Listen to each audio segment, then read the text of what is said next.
against him. The suspect in Saturday's Fort Eisenhower shooting has been identified. You're taking a look at Travian Landry of Louisiana. Authorities say he was an Army National Guard soldier assigned to the 1148th Transportation Company at the Army Post, and he's accused of killing a man. Landry is now in custody. Your Taylor Martin joins us live in the newsroom now on new details we learned about Landry and the victim. So Taylor, how did authorities find Landry? Well, investigators said they used surveillance camera sightings, cell phone pings, and other means to track down the vehicle he was in, and Landry was caught south of Atlanta on I-85. Here's how the incident unfolded. Fort Eisenhower gate records show Landry came onto post around 4:45 a.m. Investigators say he reported for drill duty and was released at 7 o'clock. Now, records reflect he was supposed to return after an hour break.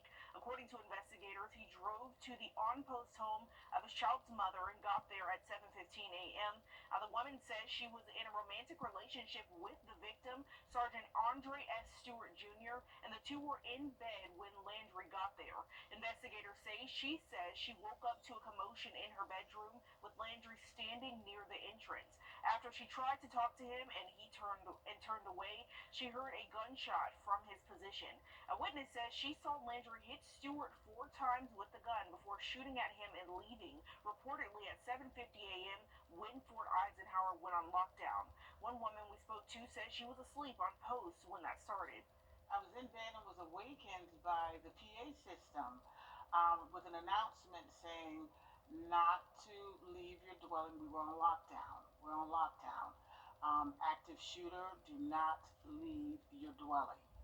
And it was like, whoa, what's going on? Now, Landry was transferred to Lincoln County Jail, which is one of several facilities in the region housing federal inmates. Okay, thanks for the update, Taylor, live in our newsroom this morning. And we do know a detention hearing for Landry is scheduled for tomorrow. Now, because the shooting took place on an Army post, that hearing will take place in federal court. The community is reacting to that deadly shooting. The American Legion Post 192 commander says that this hits harder, knowing that it was so close to home. He says anytime a soldier loses their life, it affects everyone. I can't remember the last time. I've been here since, well, on and off since 1994.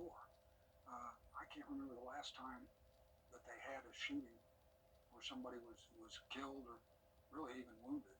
It's kind of unusual for the community there. Leaders with the Post also said that they are confident that Fort Eisenhower is sharing resources to families impacted on base. To Madison, Wisconsin now, where a deadly school shooting happened yesterday morning. Authorities believe that a 15-year-old female student who was dead from a apparent self-inflicted gunshot wound was the shooter. Officials say it happened at Abundant Life Christian School. It's the latest school shooting since the one at Georgia's Appalachian High School 4 months ago. Officials say a teacher and student were the other two killed in that shooting. They say 6 others were injured, 2 of them in critical condition. Authorities say the shots fired off inside a classroom, and it was a second grader who called 911, according to officials. A mother of a student survivor worries nothing will protect kids from tragedies like this. We always send prayers. We always send thoughts. And then when are we going to stop doing that? This is not okay. If your kids are at school, they are not okay. If they are at church, they are not okay. If they are outside, elsewhere, they are not okay. Where are they going to be safe? The motive for that shooting is under investigation. During a time when it's needed the most, Metro Atlanta school districts are beefing up security measures to help prevent school shootings. This comes during the shooting in Wisconsin yesterday and the shooting at Appalachian High School months ago. Atlanta Public Schools says that it's hiring more school resource officers.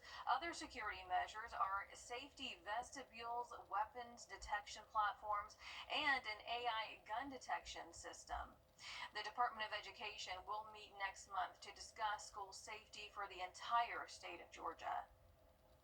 Shattered windows and bullet holes in a Charlotte-Mecklenburg school bus after a shooting yesterday.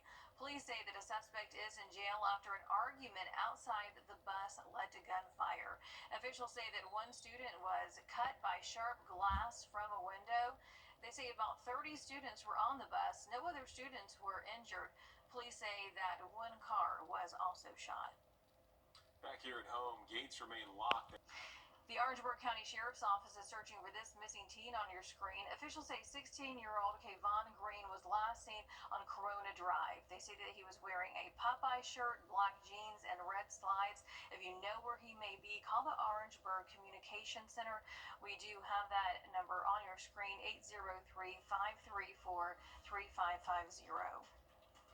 Major changes coming to telehealth, who experts say will impact those living in rural areas. We'll have more right after the break. Well, a little cool side here, but some locations dealing with some dense fog. We can see a few locations around the dam and coming around Riverwatch Parkway. Talking about a warm-up here for this afternoon to tell you about. That's all next. And as we head to break, giving you a live look right now at Grovetown at 610. Want to instantly look more attractive? All right, thanks, Tim. At the start of next year, Medicare will no longer reimburse doctors for some telehealth visits, forcing patients to go back to clinics or not go at all. Your Abicasaurus shares concerns from doctors who say this will greatly impact people in rural parts of the state. Close to 2 million Georgians are Medicare beneficiaries, meaning they use the federal program. To qualify, you have to be over the age of 65 or have a disability. During the pandemic, the U.S. Department of Health and Human Services expanded their telehealth offerings. That will change next month.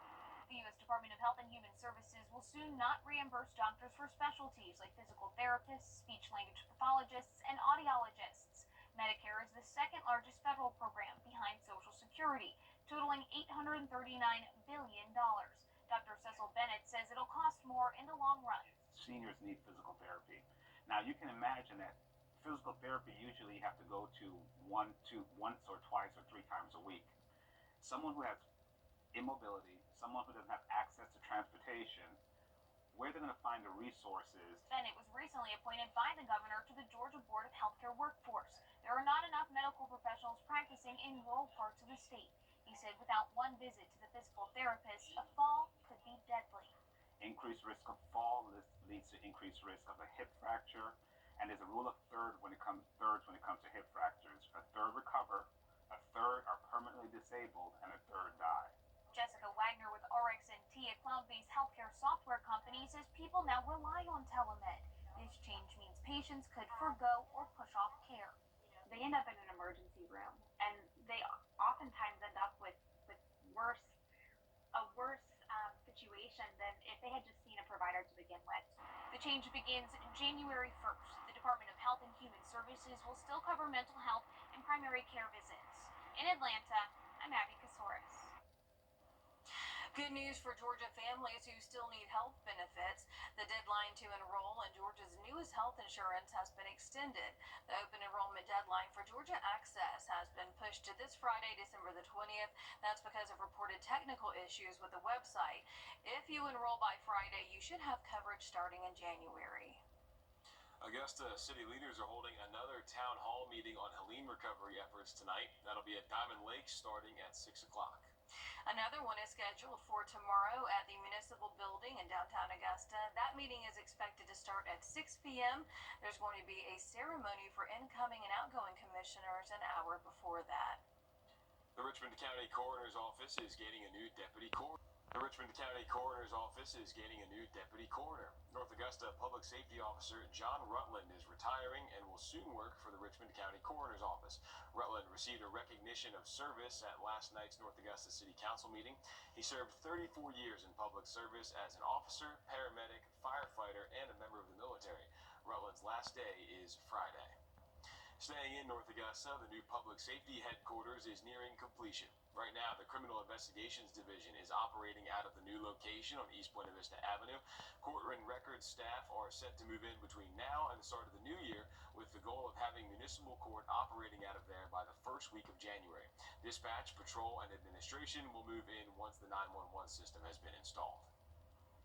We are in the final stretch before Christmas, and local organizations organizations are making their final push for donations to help kids in need. Today is your last chance to drop off gifts to the Kroc Center before volunteers give them out on Thursday. The Salvation Army is helping make sure 500 families and more than 1,300 kids have gifts under the tree this year, and they could not do it without your help. You can also donate to their red kettle until Christmas Eve. Well, do you make the resting gift face when opening gifts?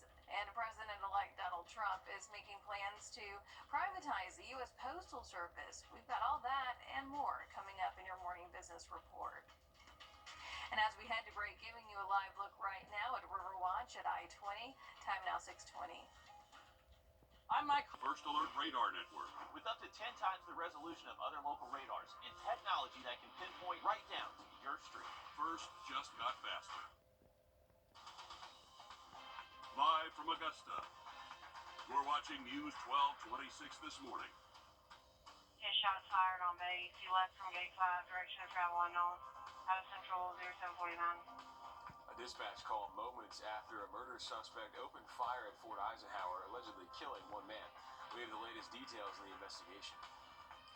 And a possible strike for Amazon delivery drivers could impact your Christmas shopping. We're going to tell you how next. But first, good morning. Thanks for joining us. I'm Nick Cronin. And I'm Ashley Campbell. It's 6:30 on your Tuesday. As we send things over to Tim, we have got some Nice setup here with a warm outlook here for the next couple of days. 6:31. The military community in disbelief this morning after a romantic relationship turned deadly at Fort Eisenhower.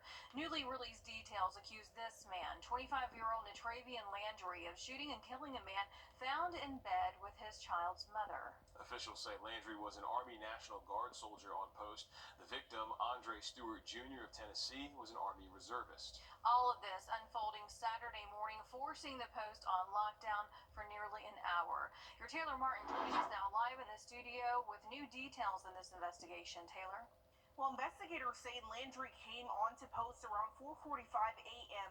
and reported for drill duty. Then he was released at 7 o'clock, and he got to the home of his child's mother 15 minutes later.